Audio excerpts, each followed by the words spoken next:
Welcome to Samvad. This episode is from Cochin and we are in a very beautiful location in Cochin. Today we have a special guest, diplomat Sri Venu Rajamony. Our immediate neighbor Sri Lanka is facing its worst economic and political crisis. Recently, Gotabaya Rajapakse had an unceremonious exit. The man replacing him is Mr. Ranil Wickremesinghe. Ambassador Venu Rajamony had an in-depth knowledge in South Asian issues. He will speak about the Sri Lankan crisis. The biggest crisis ever in the island paradise, both the trade deficit and budget deficit. The perfect combination for a disaster. What's next for Sri Lanka? Well, huge challenges await Sri Lanka right now. First and foremost, what they need to do is to establish a government. Right now, there is a vacuum. They need political stability. As we all know, both the President and Prime Minister were forced to step back by protesters. Ranil Wickremesinghe is temporarily interim president, but next Wednesday, the Speaker has asked for a new president to be elected by the 225-member parliament.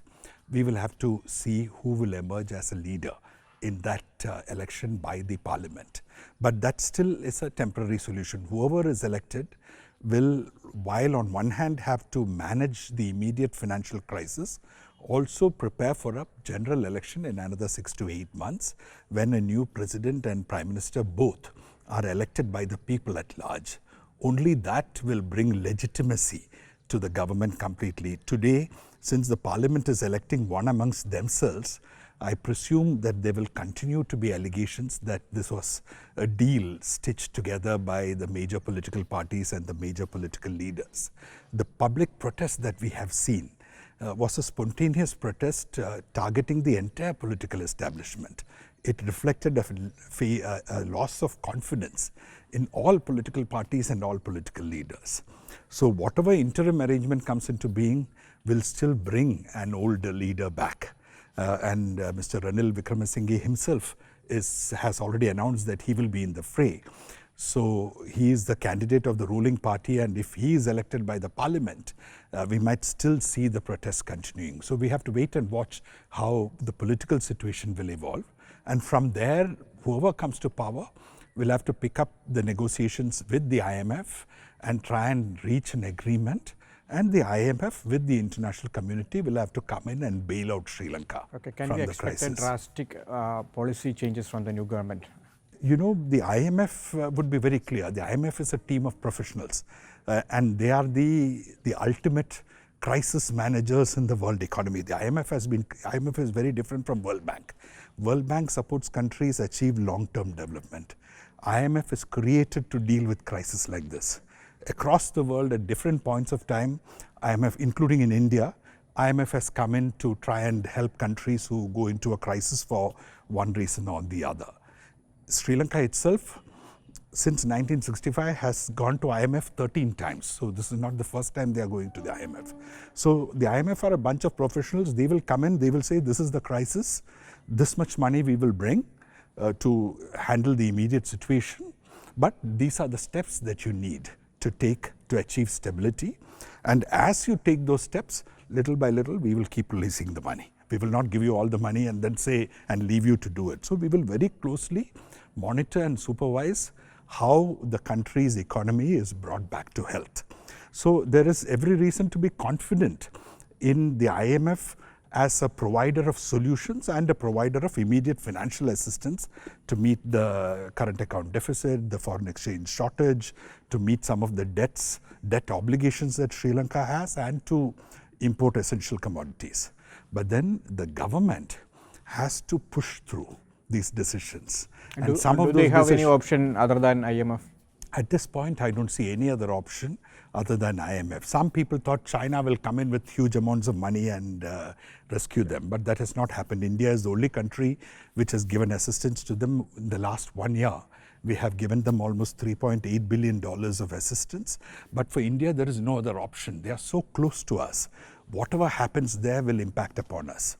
More than anybody else, we want stability there. And there are people who are bound to us by close historical, cultural, civilizational ties. So India has given whatever immediate assistance it can. But the problems are too big for India to handle by itself. And China so far has shown no enthusiasm to come forward as independently.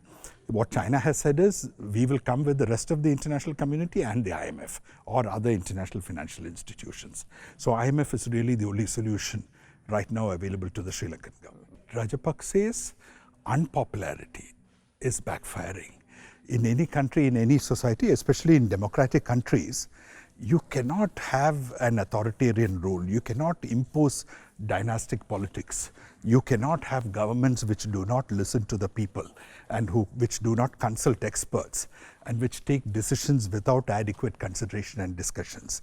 These were the reasons for Rajapakse's downfall. But as far as China is concerned, Rajapakse provided them an entry into Sri Lanka. Rajapakse did them any favor, as a result of which they also put money. These problems have grown over several decades, over multiple governments. There are figures which have come out. China itself has put out figures saying the debt to China is only around 10%. And the debt owed to Japan and the Asian Development Bank is much higher than the debt owed by China. So China contributed to the crisis by giving loans for projects which were probably and we were unviable. very suspicious about the role of China in Sri Lanka. That's right. In India, there is a tendency to always see China in negative terms and to be very fearful of China. And certainly Sri Lanka is so close to us. We do not want an expansion of undue Chinese influence there. But at the same time, we cannot stop Sri Lanka from taking loans from China or taking assistance from China. So that is a relationship. To some extent, we will have to live with it. But beyond that, good relations with Sri Lanka is what will ensure us that Sri Lanka doesn't go too much into China's fold or doesn't do anything which is against India's interests. All India can tell Sri Lanka is, you should not do something for China which is against our interests or with China. But the China factor is not very big. As I said, China has made it very clear if they are not going to get over involved. They are going to come in only with the IMF. So only innocent intentions. Not innocent intentions. They are not foolish. Okay. You see, if today if you go and pump money into Sri Lanka, there's no guarantee it will come back. Right. China cannot bring about political stability there. The Rajapakses, who were their friends, have fled. You don't know who's going to come to power. You don't know what his views and policies will be.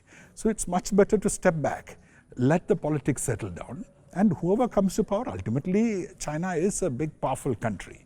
China's economy is so strong that any country in the world will want good relations with China, will want to trade with China, will want Chinese companies to invest there. So they are confident about that. So it's nothing to do with innocence, but just pragmatism. Pragmatically, putting money blindly into Sri Lanka makes no sense. But coming in with the IMF, where the IMF comes with a package of reforms, whereby Sri Lankan economy will be nursed back to health. That is the need of the hour, and China will join that effort along with Western countries and along with India. India may not be in the Lankan shoes, but there are some common symptoms. Which countries may go in the Sri Lankan way? It is difficult to predict which country will go in the Sri Lankan Especially way. in South Asia. Yeah, but what has happened is both COVID and the war in Ukraine has hugely disturbed the international economy and is creating ripples and repercussions all over. In our neighborhood, Pakistan is a major crisis. Afghanistan under Taliban is under sanctions, and it's very difficult to do anything there. And if terrorism once again grows in Afghanistan and Pakistan, we have major concerns as a neighboring country. Similarly, Myanmar is under military dictatorship and again under international sanctions, struggling to get back onto its feet. And while Bhutan has always been relatively stable and prosperous, it's a tiny country, but Nepal has also witnessed huge amounts of political instability. Bangladesh has been a close friend. Our relations with Bangladesh are the best ever under Sheikh Hasina, but soon there will be elections in Bangladesh. And what government it brings and whether there is a clear majority, all we will have to wait and see.